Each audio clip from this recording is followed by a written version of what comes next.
السلام علیکم دوستو، میں آپ کی خدمت میں حاضر محمد ستار باقر اپنے YouTube channel astrology with M S Baqir پہ۔ دوستو، آج کا جو ویڈیو کا موضوع ہے وہ برج سرطان والوں کے لیے جنوری 2020 کیسا گزرے گا۔ تو دوستو، ویڈیو کو آگے بڑھانے سے پہلے میں تمام دوستوں سے گزارش کروں گا کہ میرے چینل کو سبسکرائب کر لیں۔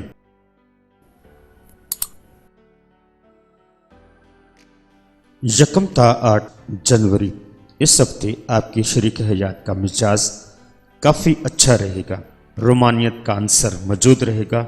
وہ لوگ جو اپنے لیے شریک حیات کی تلاش میں ہیں، انہیں اس عرصے میں بہت اچھا جیون ساتھی ملنے کی توقع ہے۔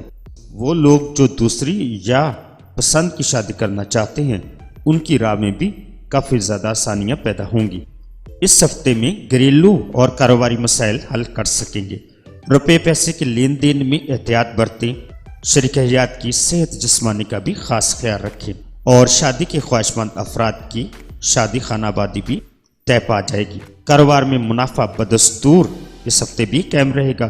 گھریلو اور خاندانی اور جائیداد کے معاملات بھی اس ہفتے آپ کی توجہ کے طالب ہوں گے۔ پچھلے عرصے میں کیے گئے معاہدے پر بھی عمل درآمد آپ کر سکیں گے۔ کاروبار کے معاملے میں کوئی اچانک سفر بھی آپ کو پیش آ سکتا ہے۔ کوئی دیرینہ خواہش اس عرصے میں بھی آپ کی پوری ہو سکے گی۔ اپنے درخشاں مستقبل کے لیے کوئی نیا قدم بھی آپ اٹھانا چاہتے ہیں تو اٹھا لیں، آپ کے لیے فائدہ مند ثابت ہوگا۔ اس ہفتے آپ کی سماجی حیثیت مستحکم رہے گی۔ شریک حیات کا بھی تعاون حاصل حال رہے گا۔ 9 تا 16 جنوری شریک حیات اور جنس مخالف پر اخراجات زیادہ ہوں گے۔ ایک سے زائد جنس مخالف کے ساتھ تعلقات رہیں گے۔ رشتہ داروں اور بہن بھائیوں کے ساتھ بھی تعلقات میں بہتری آ جائے گی، اور ان کے ساتھ سیر و تفریح پر جانے کا بھی موقع ملے گا۔ سیر و تفریح کے حوالے سے بیرون شہر بھی آپ جا سکتے ہیں۔ آپ کے برج کا حاکم سیارہ قمر اس برج میں گرہن کی کیفیت سے گزر رہا ہے۔ جب بھی آپ کے برج کا حاکم سیارہ نحس حالت سے گزرتا ہے تو یہ تمام سید امور کو نحس کر دیتا ہے۔ لہذا گرہن کے وقت یعنی 10 اور 11 جنوری کو سفر سے حتی المکان گریز کریں۔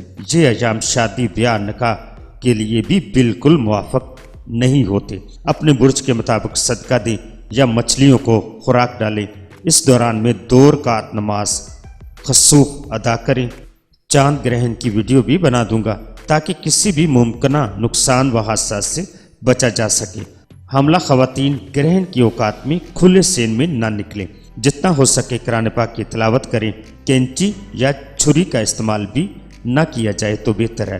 گرہن کے شروع ہونے سے قبل اور گرہن کے ختم ہونے کے بعد غسل لازمی کریں۔ 17 تا 25 جنوری نصابی اور غیر نصابی سرگرمیوں میں آپ کی کارکردگی کافی بہتر رہے گی اور نمایاں پوزیشن حاصل کریں گے۔ اس عرصے میں آپ کی بہت سی امیدیں و خواہشات پوری ہوتی نظر آ رہی ہیں۔ کاروباری حالات قدرے اونچ نیچ کا شکار رہیں گے۔ آپ کی لاپرواہی اور گھر میں گھریلو معاملات میں بھی خرابی پیدا ہو سکتی ہے۔ اس دوران اعلیٰ اور حکومتی افسران سے وابستہ کام حل نہ ہو سکیں گے۔ اس ہفتے کے شروع میں سے ہی اپنے مستقبل کے لیے بہتر طور پر آپ منصوبہ بندی کر سکیں گے۔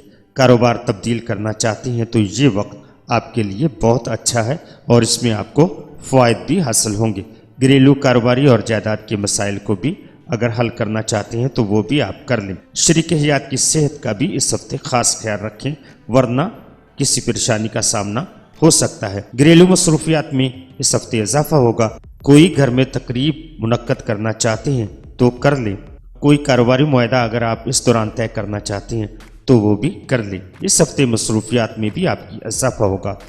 26 تا 31 جنوری ان ایام میں اگر کوئی کاروباری تقریب یا دوستوں کو یا سالگرہ کرنا چاہتے ہیں تو کر لیں، آپ کے لیے فائدہ مند ثابت ہوگی۔ اگر آپ کاروباری حضرات کو گھر پر بلا کر دعوت دینا چاہتے ہیں تو وہ بھی آپ کے لیے ٹھیک رہے گا۔ اس ہفتے آپ ذرائع ابلاغ سے بھی مستفید ہو سکیں گے۔ مصروفیات میں اضافہ ہوگا۔ اہم اطلاعات بھی آپ کو اس ہفتے وصول ہوں گی۔ کاروباری پوزیشن بھی اس ہفتے اچھی رہے گی آپ کی۔ خاندانی معاملات میں بھی مصروفیات بڑھے گی. سرمایہ کاری بھی اس ہفتے اگر مزید کوئی نئی سرمایہ کاری کرنا چاہتی ہیں تو وہ بھی آپ کے لیے فائدہ مند ثابت ہوگی. عزیز و اقارب سے تعلقات بہت اچھے ہو جائیں گے. سیر و تفریح کے پروگرام پر بھی اس ہفتے اگر آپ عمل کرنا چاہتے ہیں تو کر لیں. مستقبل کے لیے منصوبہ بندی کر سکیں گے. سماجی تقریبات میں بھی شرکت کر سکیں گے. ان تقریبات میں اگر آپ محتاط رویہ اختیار کریں تو آپ کے لیے بہتر ہوگا. تو دوستو اپنا بہت سارا خیال رکھیے گا اور اپنے پیاروں کا بھی خیال رکھیے گا اور مجھے اپنی دعاؤں میں یاد رکھیے گا. اللہ حافظ، فی امان اللہ.